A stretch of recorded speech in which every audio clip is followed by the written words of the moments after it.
Story zone, তোমার অনুভূতিদের খুঁজে নাও এখানেই। ফ্ল্যাটের সামনে পৌঁছে একবার কলিং বেল চেপেই তার মনে পড়লো বাসে কেউ নেই। হঠাৎ বুকের ভেতরটা মোচড় দিয়ে উঠল। সে এতক্ষণ ধরে ভেবেছে বাসে গিয়ে তনয়াকে পাবে, তাকে জিলিপি খেতে দেবে। আগে পরের কিছুই মনে ছিল না এতক্ষণ। এটা কেমন করে হলো? কেন সে পুরোপুরি ভুলে গিয়েছিল তনয়া নেই? জিলিপি দুটো আর খাওয়া হলো না, সেগুলো একটা পেরিচে করে ফ্রিজে রেখে দিল সে। কাল তনয়াকে নিয়ে আসবে, তখন ও খেতে পারবে। সৌরভের ঘুম ভাঙল কলিং বেলের শব্দে। সে সোফায় বসে ঘুমিয়ে পড়েছিল মাত্র কয়েক মিনিট আগে। এখন জেগে উঠে মাথা ভোঁতা লাগছে। রাত বাজে 11:30। এই সময় কি এসেছে? তনয়া? সৌরভ উঠে দাঁড়িয়ে ছুটে গেল দরজা খুলতে। সে ধরে নিয়েছিল তনয়া এসেছে। দরজা খুলে হাঁ হয়ে গেল। মা হাসি মুখে দাঁড়িয়ে আছেন, তার পেছনে মিতা, সাথে এক গাদা ব্যাগপত্র। মা ওর ভাবা চাকা খাওয়া মুখের দিকে চেয়ে একগাল হেসে বললেন, কেমন সারপ্রাইজ দিলাম। সৌরভ অনিশ্চিতভাবে মাথা ঝাঁকালো। সারপ্রাইজই বটে। মা ভেতরে ঢুকতে ঢুকতে জিজ্ঞেস করলেন, তনয়া কোথায়? সৌরভ ঢোক গিলল। মাকে সে এখনো প্রচণ্ড ভয় পায়। সে কি করেছে জানলে মা তাকে কাঁচা খেয়ে ফেলবে। আমতা আমতা করে জানালো, তনয়া তো ওর বাবার বাড়িতে গেছে, তোমরা আসবে জানলে যেত না। মাকে কোনো রকমে সামাল দেওয়া গেলেও মায়ের প্রশ্ন আর শেষ হয় না। রাতের খাবারের জন্য তেমন কিছুই বাকি ছিল না। সৌরভ কিছু একটা রাতে রান্নাঘরে ঢুকলো। মাছ মাংস রাতে দেরি হবে, দ্রুত হবে কোনটা? ডিম ভাজি নাকি ভুনা? সৌরভ মাথা চুলকে ভাবছে। এমন সময় মায়ের গলার আওয়াজ পাওয়া গেল, তনয়ের জামা কাপড় এই ঘরে কেন? সৌরভের মনে পড়ল তনয়া তার জামা কাপড় মিলিকে পরতে দিয়েছিল, সব গেস্ট রুমেই রয়ে গেছে। হায় হায়! মাকে মিলির কথাটা বুঝিয়ে বলল সৌরভ। মা প্রশ্ন করতে থাকলেন, মিলি কবে গেছে? তনয়া কবে গেছে? একই দিনে কেন? ঘাপলাটা বোধহয় ধরার চেষ্টা করছেন। শেষে বললেন, মিলিকে এখানেই থাকতে হবে কেন? পৃথিবী থেকে ওর আত্মীয় স্বজন, মেয়ে, বন্ধু সব গায়েব হয়ে গেছে নাকি? সৌরভ দীর্ঘশ্বাস ফেলে চুপ হয়ে গেল। খাওয়া দাওয়া শেষে মা মিতাকে নিয়ে শুতে চলে গেলে সৌরভ নিজের ঘরে ঢুকল। মোবাইল হাতে নিয়ে এলোমেলো ঘাটাঘাটি করতে গিয়ে আবিষ্কার করলো তনয়া একটু আগেই নিজের প্রোফাইলের ছবিটা বদলে দিয়েছে। সেখানে এখন তলতলে চোখের ঠোঁট উল্টানো এক বাচ্চার ছবি। সৌরভ কিছুক্ষণ সেদিকে চেয়ে রইল। তনয়ার ছোট্টবেলার ছবি নাকি এটা? কত কষ্টেই না আছে মেয়েটা। সৌরভের মনটা আরও একবার আর্দ্র হলো। খুব ইচ্ছে করছে এখন তনয়ার সাথে কথা বলতে। সে মেসেজ পাঠালো, তনয়া। সিন হয়ে গেল সাথে সাথেই, তবে উত্তর এলো না। সে উৎসাহ পেয়ে আবারও লিখল, কেমন আছো? প্লিজ রিপ্লাই দাও। চলে এসো। আর কতদিন এভাবে থাকবে? তনয়া, কল করি, ধরো না কেন? আই এম সরি, আর কোনো দিন ওরকম ভুল হবে না। আমি সেদিন বুঝতে পারিনি কি করেছিলাম। আমি ঘুমাতে পারি না, খেতে পারি না, কোনো কিচ্ছুতে মনোযোগ দিতে পারি না। তোমাকে ভীষণ মিস করছি। একটা রিপ্লাই অন্তত দাও। আমি তোমাকে কাল আনতে যাব, আসবে তো? মা এসেছেন, তোমাকে খুঁজতে খুঁজতে হয়রান হচ্ছেন। সৌরভের প্রথম মেসেজটা দেখে তনয়ার একটা হার্টবিট মিস হয়েছিল। সে নিঃশ্বাস বন্ধ করে পরের মেসেজ দেখতে থাকলো। সত্যি কি সে সরি? এতদিন পর মনে হলো ভুল করেছে। কিন্তু শেষ দুটো মেসেজ দেখে তার গা জ্বলে গেল। এর মানে সব কিছু তার নিজের জন্য? মা এসেছে বলে এখন তনয়াকে দরকার হয়ে পড়েছে? প্রথম দিন থেকে সে যে ফোন হাতে তীর্থের কাকের মতো বসেছিল, কই তখন তো কারো মনে হয়নি মেসেজ দিয়ে কেমন আছো জিজ্ঞেস করার। এখন ঠেকায় পড়ে সবই সম্ভব হচ্ছে। তিক্ত হয়ে গেল তনয়ার মন। সে উত্তর দেবে না ভেবে উঠে বসে টাইপ করতে শুরু করলো। সৌরভ কোনো রেসপন্স না দেখে মোবাইল রেখে শুয়ে পড়েছিল। মিনিট 10 পর মেসেজের টুং শব্দ হতেই সে তড়াক করে উঠে বসল। তনয়াই পাঠিয়েছে, তোমার ঘুম, তোমার খাওয়া, তোমার মনোযোগ, তোমার মা, সবই তো তোমার। আমার কোনটা বলতে পারো? তুমি আপাতমস্তক স্বার্থপর ছিলে, এখনো আছো। আমার ফিলিংসের মূল্য তুমি কখনোই দাওনি। নিজে ভালো ছিলে বলে একসাথে ছিলে। তোমার কাছে আমি কখনোই কি কিছু ছিলাম? তুমি বাজি ধরেছিলে 2 বছর পর তোমাকে বিয়ের জন্য আফসোস করবে, কিন্তু আমি এখনই আফসোস করছি। তুমি বাজিতে জিতেছো। কংগ্রেচুলেশনস। স্বরূপ মেসেজটা দেখে স্তব্ধ হয়ে বসে রইল। তনয়া সবসময় এত মিষ্টি করে কথা বলে যে তার কাছ থেকে এরকম বাক্য সে কখনোই আশা করেনি। তনয়াকে সে একটু বেশি সহজভাবে নিয়ে ফেলেনি তো।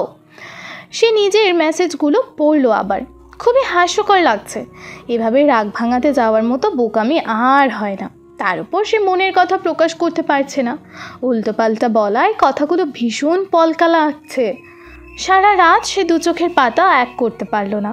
মনে হলো পৃথিবীতে সবাই তনয়ের পক্ষে চলে গেছে। তাকে একা নির্বাসনে পাঠিয়ে দেওয়া হয়েছে। কেউ তাকে বোঝার চেষ্টা করছে না। কেউ একবারও ভাবছে না সে নিজেও কষ্ট পাচ্ছে। কষ্টটা প্রকাশ করতে পারছে না, কাউকে বোঝাতে পারছে না। নিজের কাছেও এতদিন স্বীকার করেনি, কিন্তু কষ্ট হচ্ছে তো। তনয়ার মেসেজটাও তার কাছে বড় কঠিন মনে হয়েছে। তার এটা প্রাপ্য ছিল। সে নিজেও কঠিন হয়েছে, তবুও একটা আঘাত তো পেল। আচ্ছা, সে যে ভাবতো প্রেম হবে উত্তাল, প্রবল, প্রচণ্ড বেদনার, ঠিক সেই অনুভূতিগুলো কি তার এখন হচ্ছে না?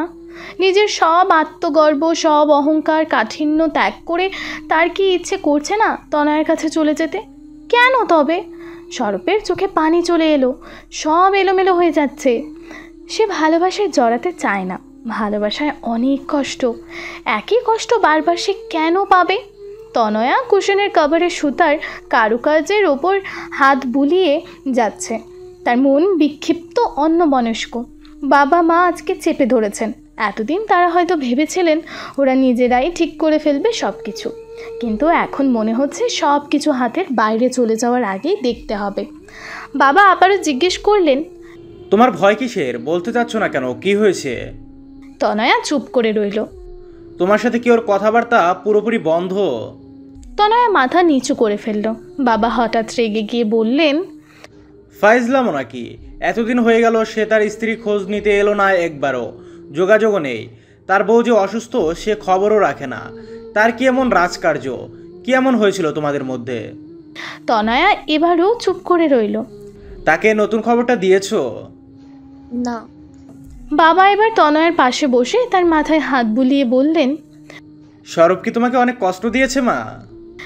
আদর পেয়ে তনয়া আর নিজেকে আটকাতে পারল না। বাবার বুকে মাথা রেখে কেঁদে ফেলল। বাবা ওকে শান্ত করে ধীরে ধীরে জিজ্ঞেস করলেন, কি করেছে সে? আমাকে বলো, বাবা সব ঠিক করে দিবে। তনয়ার এবার মনে হলো বলে দেয়াই ভালো। স্বার্থপর লোকটাকে সে কেন ডিফেন্ড করে যাবে? সে সবটাই বলল একটু একটু করে। বাবা ভেতরে ভেতরে তপ্ত হয়ে উঠলেও মেয়ের সামনে প্রকাশ করলেন না। বললেন, থাক, তুমি কষ্ট পেও না। নতুন মানুষটার কথা ভাবো। তুমি কষ্ট পেলে তো তারও কষ্ট হবে, তাই না? আমরা আজ রাতে বের হব, কেমন? আইসক্রিম খাবো, ঘুরবো, শপিং করব, তারপর কাল তোমার খালামণির বাসায় বেড়াতে যাব। অনেক আনন্দ হবে, বাকি সব ভুলে যাও। তনয়া এত দুঃখের মাঝেও হেসে ফেলল। বাবার কাছে সে এখনও ছোট স্কুল গার্ল রয়ে গেছে, যাকে আইসক্রিম কিনে দিলে সে সব কষ্ট ভুলে যায়। বাবা অফিসের জন্য বেরিয়ে যাবার পরপরই স্বরূপের মা উপস্থিত হলেন তনয়াদের বাসায়, সাথে মিতা। তার প্রথম থেকেই সন্দেহ হচ্ছিল কিছু একটা হয়েছে। ছেলে কিছু বলছে না দেখেই নিজেই পুত্রবধূর সাথে দেখা করতে চলে এসেছেন। তনয়ার মায়ের সাথে কুশল বিনিময় শেষে তিনি তনয়াকে দেখতে চাইলেন। তনয়া শুয়েছিল।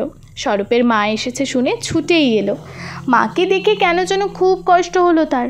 শাশুড়ি হলেও খুব ভালো এই মানুষটা। তনয়া জড়িয়ে ধরল তাকে। মা তাকে খুব যত্নে ধরে রাখলেন।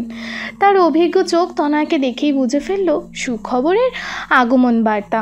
তবে সরাসরি কিচ্ছু জিজ্ঞেস না করে খবরাখবর জানতে চাইলেন। প্রায় ঘন্টা দুয়েক পর সেখান থেকে ফিরলেন মা আর মিতা। ততক্ষণে মায়ের সবটা জানা শেষ। তিনি বুঝতে পারছেন না কী করবেন। তবে সবার আগে ছেলেকে কানে ধরে ওই বাড়িতে পাঠাতে হবে। এই সময়ে কেউ রাগারাগি করে? এত আলগা রাগ ছেলেটা রাখে কোথায়?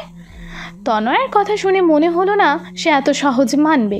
এই সময়টাতে খুব নরম মেয়েরাও কঠিন হয়ে ওঠে, অবহেলা সহ্য করতে পারে না। তারও বেশি কিছু বলার ছিল না, দোষ তার ছেলেরই।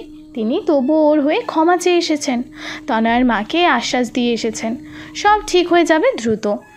স্বরূপ আজও কিছুতেই কাজে মন বসাতে পারছিল না। স্বরূপ আজও কিছুতেই কাজে মন বসাতে পারছিল না। বসের ঝাড়ির ভয়ে তবুও কাজ করে যাচ্ছিল। কিন্তু এর পরের ঘটনা তাকে বেশ নার্ভাস করে দিল। তার মোবাইলে তনয়ের বাবার নাম্বার থেকে কল এলো। আসসালামু আলাইকুম আঙ্কেল। ওয়ালাইকুম আসসালাম। তুমি কোথায়? অফিসে। আজ লাঞ্চ টাইমে আমার অফিসে এসো, কথা আছে। আঙ্কেল, আজ অফিসের পর আমি তনয়াকে আনতে যাব, তখনই কথা বলি। বাবা অসম্ভব গম্ভীর গলায় বললেন, তনয় এখন কোথাও যাবে না, তোমাকে তাকে আনতে যেতে হবে। তুমি আমার অফিসের সামনে ঠিক দুপুরে 1টায় উপস্থিত থাকবে। বাবার অফিসের সামনেই ছোট্ট একটা কফি শপে বসেছে তারা। এখানে শুধু কফি পাওয়া যায় বলে লাঞ্চ টাইম ভিড় কম, তবুও কোনার দিকে একটা টেবিলে বসেছে তারা। বাবা সময় নষ্ট করলেন না, বসতে বসতে জিজ্ঞেস করলেন, তোমাদের মধ্যে কি হয়েছে? স্বরূপ তনয়ের বাবার এই রূপ আগে দেখেনি। তিনি বরাবরই তার প্রতি বেশ বন্ধুত্বপূর্ণ ছিলেন। এই মানুষটার স্বভাবও খুব নমনীয় বলে স্বরূপের মনে হতো তনয়া বাবার মতো হয়েছে। তবে আজ পরিস্থিতি উল্টো। ভদ্রলোকের চেহারা রীতিমতো মারমুখী। একটু ভুল বোঝাবুঝি হয়েছে। তাই? সামান্য ভুল বোঝাবুঝির জন্য মেয়ে বাড়িতে এসে পড়ে আছে, জ্বর বাঁধিয়ে বুকছে। তনয়ার জ্বর হয়েছে?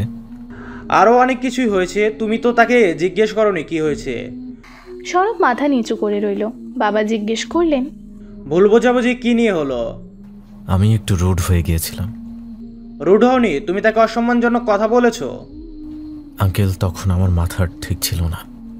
কেন? তনয়া কি করেছিল যে তোমার মাথা গরম হয়ে গিয়েছিল? ওর জন্য না।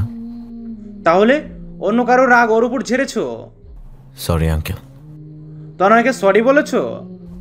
বলেছি। কখন? গত রাতে। গত রাতে সরি বলার কথা মনে হলো। তোমার এই ব্যবহারটা কবের ছিল, কতদিনের পুরনো? স্বরূপ চুপ করে রইল।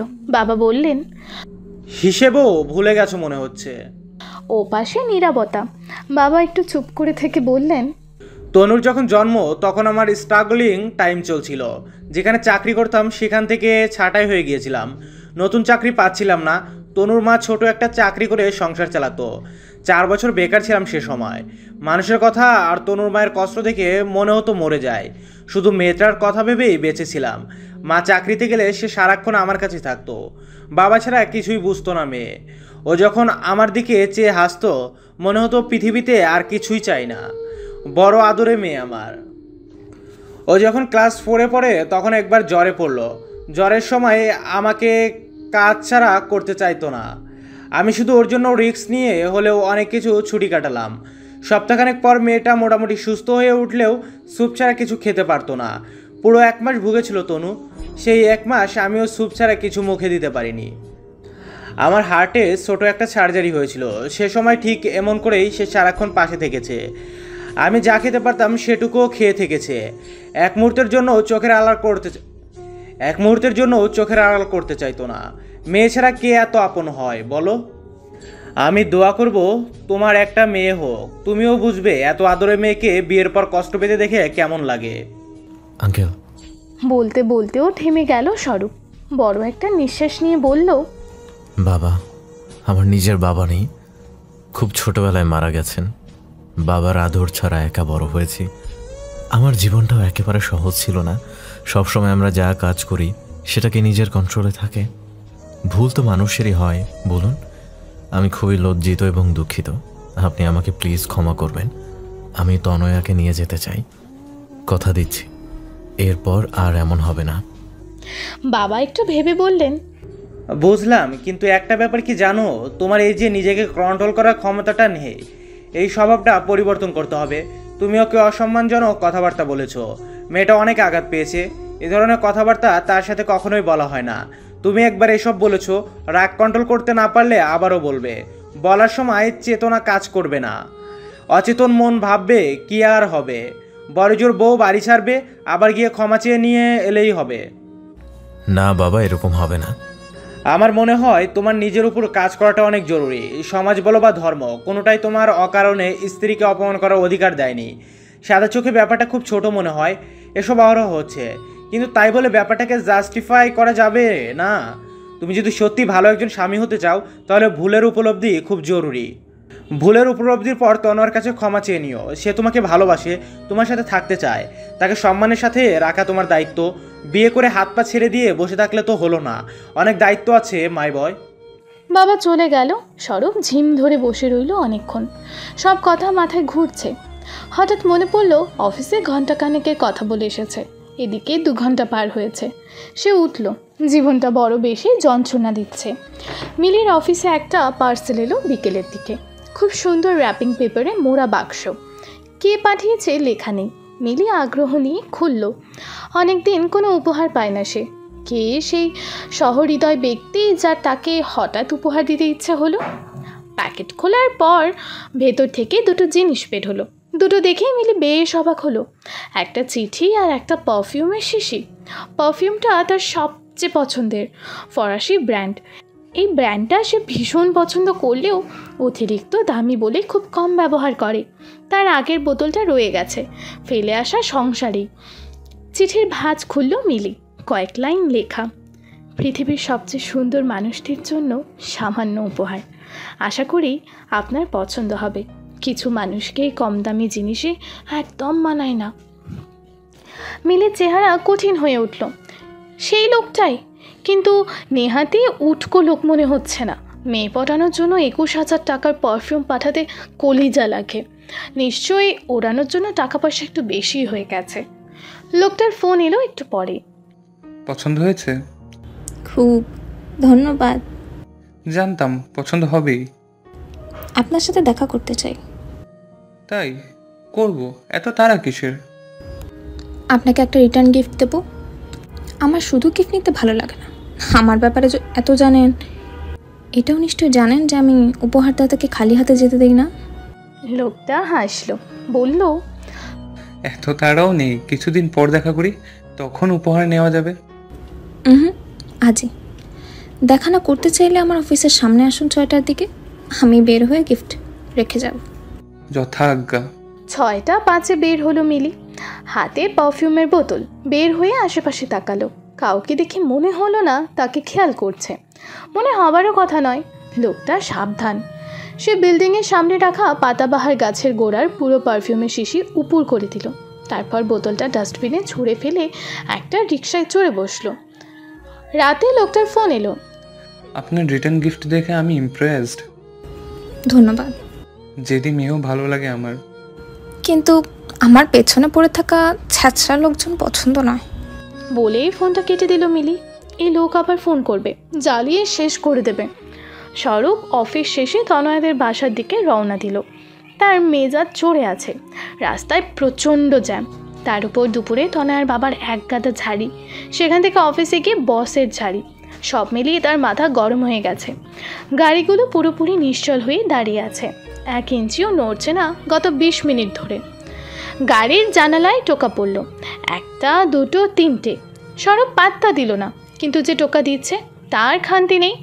এক প্রকার অসহ্য হয়ে জানালা খুলল। বাচ্চা একটা ছেলে, হাতে পানির বোতল। ফোকলা দাঁত বের করে সে বলল, ভাইয়া পানি লইবেন? ঠান্ডা পানি আছে। তোদের সমস্যা কি? হ্যাঁ, মানুষকে শান্তিতে থাকতে দিবি না? দেখছিলে জানালা খুলছিলাম না, তারপরেও টোকা দিয়ে যাচ্ছিলে। কেন পানি কিনবো না? কোনো পানি কিনবো না, যা ভাগ এখান থেকে, বেয়াদব পোলাপান। বাচ্চাটা ছোট, এ আচমকা ঝাড়ি খেয়ে তার মুখ ছোট হয়ে গেল। মাথা নিচু করে সরে গেল সে। স্বরূপের জানালার কাজ তুলে দিতে দিতে মনে হলো, সে কেন এটা করলো? কাজটা কি খুব খারাপ হয়ে গেল না? বিনা কারণে বাচ্চাটার সাথে এমন ব্যবহার করে কি ঠিক হলো? হয়তো বাচ্চাটা এতিম, ঠিকমতো খেতে পায় না। ভীষণ অপরাধবোধ নিয়ে সে কাঁচ নামিয়ে এদিক ওদিক চাইল, বাচ্চাটাকে দেখতে পেল না। জ্যাম ছুটে গেলে সে গাড়ি ঘুরিয়ে নিজের বাসার দিকে রওনা দিল। তনয়ের বাবা ঠিকই বলেছিলেন, তার এখনও ভুলটা ঠিকঠাক উপলব্ধি হয়নি, এখনও শোধরাবার বাকি আছে। আজ তনয়া যদি ফিরে আসেও কাল সে আবার ওরকম আচরণ করবে না এমন কোনো গ্যারেন্টি নেই। বাড়ি ফিরে স্বরূপ চুপচাপ মায়ের রান্না খেয়ে নিল। মা তাকে কি যেন বলতে চাইছিলেন, স্বরূপ শুনল না, বলল, প্রচণ্ড মাথা ব্যথা করছে মা, কাল ছুটির দিন, কাল শুনবো। হ্যালো ডিয়ার লিসেনার্স, আপনারা শুনছেন স্টোরিজ অন প্রেজেন্স ধারাবাহিক পর্ব গল্প। আমাদের সামগ্রিক প্রচেষ্টাকে উৎসাহিত করতে লাইক অ্যান্ড কমেন্ট করতে ভুলবেন না। Thank you. মাও আর জোরাজোরি করলেন না। গভীর রাতে এলোমেলো ফেসবুক ঘাঁটছিল তনয়া। রাতে ঘুম আসে না, ভূতের মতো জেগে থাকে, চোখের নিচে কালি পড়েছে। অনেক চেষ্টা করেও ঘুম আনানো যায় না। ওর এক বন্ধু প্রোফাইলে নিজের ছোট্টবেলার ছবির সাথে বাচ্চার ছবি জোড়া লাগিয়ে পোস্ট করেছে। ঠিক এই রকম দেখতে দুটো বাচ্চা। কে বলবে মা মেয়ে, শুধু ছবির কোয়ালিটির পার্থক্য। তনয়ার মাথায় এলো তার বাচ্চাটা কার মতো দেখতে হবে, তার মতো নাকি তার বাবার মতো। দুজনের ছোটবেলার ছবি একত্র করে রাখলে বাচ্চা হবার পর মিলিয়ে নেওয়া যাবে। তনয়া উঠে অ্যালবাম থেকে নিজের ছোট্টবেলার ছবি বের করে মোবাইলে সেটা থেকে ছবি তুলে নিল। আবারও শুয়ে পড়ল সে। স্বরূপের কি ছবি আছে? এখন তো চাও যাবে না। হঠাৎ মনে পড়ল স্বরূপের প্রোফাইলে সে ওর ছোট্টকালের একটা ছবি দেখেছে, অনেক আগের আপলোড করা। সেটা নিশ্চয়ই এখনও আছে। তনয়া স্বরূপের প্রোফাইলে ঢুকলো। শুরুতেই লেখা হোয়াট ইজ লাভ। তনয়ার গা জ্বলে গেল। মনে মনে বলল, তোর ভালোবাসার গোষ্ঠী গিলাই, বাচ্চাটা তোর মতো দেখতে হলেই ভালো হবে। তোকে কাছেও আসতে দিব না, ছুতেও দিব না, দূর থেকে দেখে চলে যাবি আর কাঁদবি। দারুণ হবে, বদ কোথাকার। সে ছবির অপশনে গিয়ে স্ক্রল করতে থাকলো। বেশ কয়েক বছর আগে সেই ছোট্টবেলার ছবি একসময় সে খুঁজে পেল। দুটো মাত্র দাঁতে কি বিশাল হাসি দিয়ে রেখেছে। চোখ জুড়িয়ে গেল তনয়ার। ছবিটা সেভ করে রাখলো সে। ছবিতে অনেকগুলো কমেন্ট এসেছে। সে ক্লিক করলো সেখানে। প্রথমেই যে কমেন্টটা ভেসে উঠল সেটা করেছে লোপা চৌধুরী নামের একজন। এই কি সেই লোপা?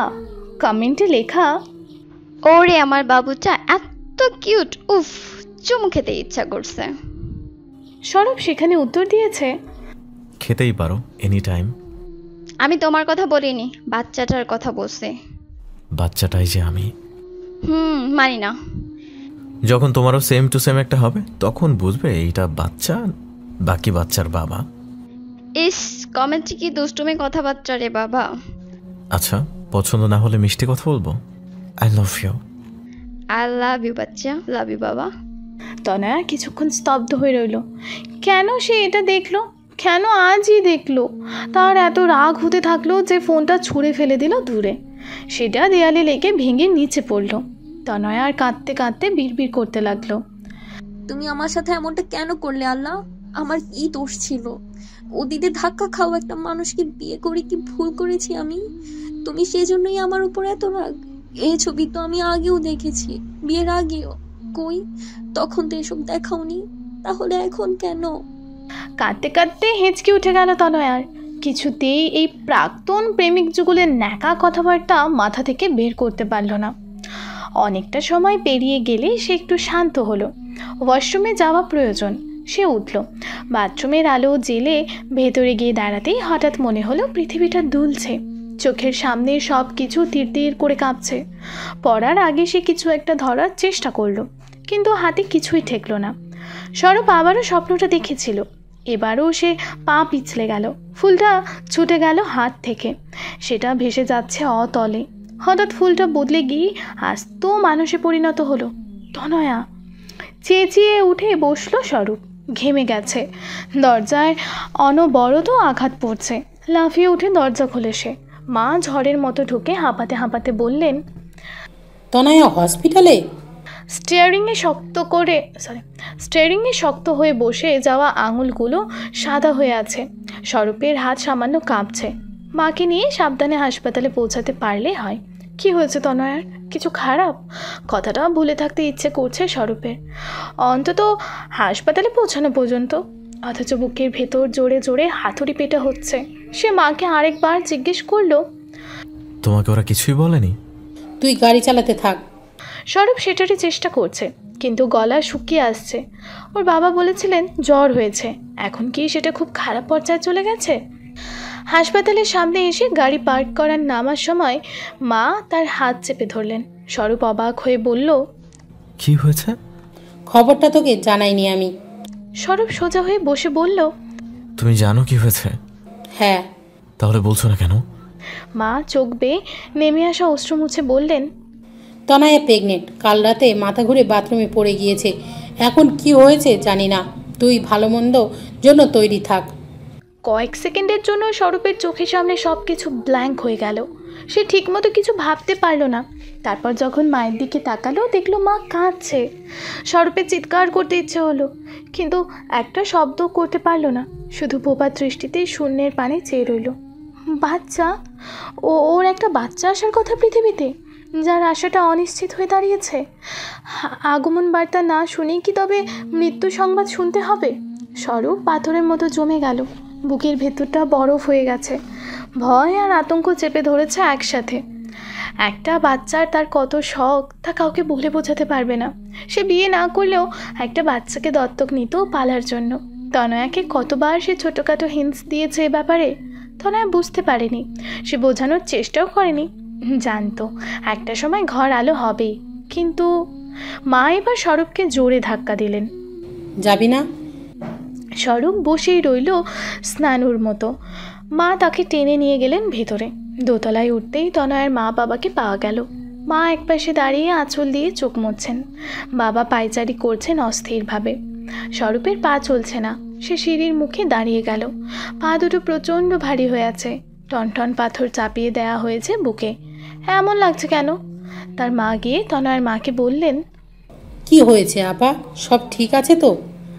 তনয়ের মা মলিন গলায় বললেন, ঠিক নাই, প্রেশার কমে মাথা ঘুরে পড়ে গিয়েছিল।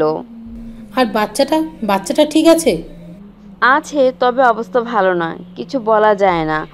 অল্প ব্লিডিং হয়েছে, রক্তশূন্যতাও নাকি দেখা গেছে, রক্ত দেওয়া হয়েছে।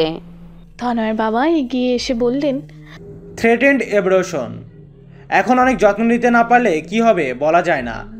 স্বরূপ ধীরে ধীরে হেঁটে এসে মেঝেতেই বসে পড়ল। তার জন্যই এসব হচ্ছে। সে নিজেকে কি করে ক্ষমা করবে? বাবা এগিয়ে এসে জিজ্ঞেস করলেন, তনয় কি তোমার ওখানে থাকতে ঠিক মতো খাওয়া দাওয়া করতো না? স্বরূপ একটু ভাবলো, মনে পড়লো না কিছু। বাবা ওর ফাঁকা দৃষ্টি দেখে যা বোঝার বুঝে নিয়ে বললেন, খাওয়া দাওয়া নিয়ম হয়েছে খুব। স্বরূপ ওভাবেই বসে রইল। মা তাকে সান্ত্বনা দেবার চেষ্টা করলেন, তেমন একটা লাভ হলো না। স্বরূপের বারবার মনে হচ্ছে সব হারিয়ে গেছে, হাত থেকে বেরিয়ে যাচ্ছে তার জমানো সব কিছু। বিকেলের দিকে স্বরূপ তনয়ার প্রথম কথা হলো। তনয়ার অবস্থা একটু ভালোর দিকে যাওয়ার পর বাবা তাকে জিজ্ঞেস করে নিয়েছেন সে স্বরূপের সাথে কথা বলতে চায় কিনা। তনয়া অনেকক্ষণ ভেবেচিন্তে বলেছে পাঠিয়ে দিতে। স্বরূপ যখন ঢুকলো তখন বাকিরা বেরিয়ে গেল। স্বরূপ বিছানার কাছে এসে দাঁড়িয়ে স্তব্ধ হয়ে গেল। এই সেই তনয়া যে তার সাথে ছিল, কেমন করে এমন হয়ে গেল? তনয়ার শরীর শুকিয়ে এতটুকুনো হয়ে গেছে, চোখের নিচে গভীর কালি পড়েছে, ঠোঁট জোড়া শুষ্ক, গায়ের রং ফ্যাকাশে। স্বরূপ দাঁড়িয়েই রইল অনেকক্ষণ, বিশ্বাস করতে পারছে না কিছু। আচমকা যেন একটা বিষ মাখা তীর এসে তার বুকে বিঁধে গেছে। তনয়া এতদিন চোখের আড়াল ছিল, সে তাকে মিস করেছে, কিন্তু এমনটাও কল্পনা করেনি। আজ সামনে থেকে দেখে সহ্য করতে পারছে না। সবচেয়ে অসহ্যকর বিষয় হচ্ছে তনয়ার এই অবস্থা শুধুমাত্র তার জন্য হয়েছে, তার অবহেলার কারণে হয়েছে। স্বরূপের মাথা থেকে সব বেরিয়ে গেল। কোথাকার কোন বিশ্বাসঘাতকতা, বিশ্বাসহীনতা, মেয়ে লিগো, এমনকি বাচ্চাও। শুধু মনে রইল তনয়া। এই একটা মেয়ের সাথে সে খুব বড় ভুল করে ফেলেছে। ভুলটা একদিনে হয়নি, সে বিয়ের পর তনয়ার নামমাত্র খেয়াল রেখেছে। ভালোবাসি না বলে 1000 বার কষ্ট দিয়েছে, তার ভালোবাসার কোনো দাম দেবার প্রয়োজনও মনে করেনি। আর সবশেষে কতগুলো বাজে কথা শুনিয়েছে, অথচ তারা একসাথে অল্প কদিন কত সুন্দর সময় কাটিয়েছে গোনা যাবে না। সে কেন ফুলের মতো একটা মেয়েকে এমন বানিয়ে দিল? সে যে ইচ্ছে করে করেছে তাও নয়। সে টলমলো পায়ে তনয়ার বেডের পাশে মেঝেতে বসে পড়ল, ওর হাত আঁকড়ে ধরে বাচ্চাদের মতো কাঁদতে লাগলো। অনেক কথা বলতে চাইলেও কোনো কথা তার মুখ দিয়ে বের হলো না। তনয়া চুপ করে দেখল স্বরূপকে। একে দেখে এত মায়া হয় তার, কিন্তু আজ এভাবে কাঁদতে দেখেও যেন তার ভেতরটা সে স্পর্শ করতে পারছে না। ও কেন এসেছে? বাচ্চার কথা শুনে? বাচ্চার খুব শখ স্বরূপের। পথঘাটে ছোট ছোট বাচ্চা দেখলে এগিয়ে গিয়ে আদর করে আসে। নিজের বাচ্চা হলে কী করবে সেসব আকারে ইঙ্গিতে নানা সময় বলেছে। ওই ফেসবুকের ছবির কমেন্টে সেই মেয়েটাকেও বলেছিল, বোধহয় তাকেও একই কথা বলতো। তনয়া ওর হাতটা ছাড়িয়ে নেওয়ার চেষ্টা করলো, কিন্তু স্বরূপ ছাড়ছে না। তনয়া অধৈর্য হয়ে বলল, হাতে ক্যানোলা লাগানো, স্যালাইন দেওয়া হচ্ছে, ব্যথা পাচ্ছি তো। স্বরূপ হাত ছেড়ে দিল। তনয়ার চোখে চোখ রাখলো। চোখের গভীরতা হারিয়ে গেছে। হারিয়েছে নাকি সে নিজেই নষ্ট করেছে? স্বরূপ করুণ চোখে চেয়ে বলল, তুমি আমাকে ক্ষমা করবে তনয়া, আমি সরি। কতবার বললে বোঝানো যাবে? আমি সত্যি অনুতপ্ত, আমি জানি না, আমার মুখ দেখাবার জায়গাও নেই। তনয়া নিস্পৃহ গলায় বলল, কাঁদছো কেন? বাবু ভালোই আছে। কিন্তু তুমি তো ভালো নেই। সেটা তোমার কনসার্ন নয়, তবে ভালো থাকবে এখন থেকে। চেষ্টা তো সবসময় ছিল, শুধু সময়টা খারাপ যাচ্ছিল। স্বরূপ তনয়ের মুখে হাত বুলিয়ে বলল, আর খারাপ সময় থাকবে না, এখন যা সময় আসবে সবটা হবে বেস্ট। তাই নাকি? হতেও পারে, যদি কারো প্রাক্তন অন্তত আমার বাচ্চাটার জীবন না ঢুকে পড়ে। স্টোরি জোন, তোমার অনুভূতিদের খুঁজে নাও এখানেই।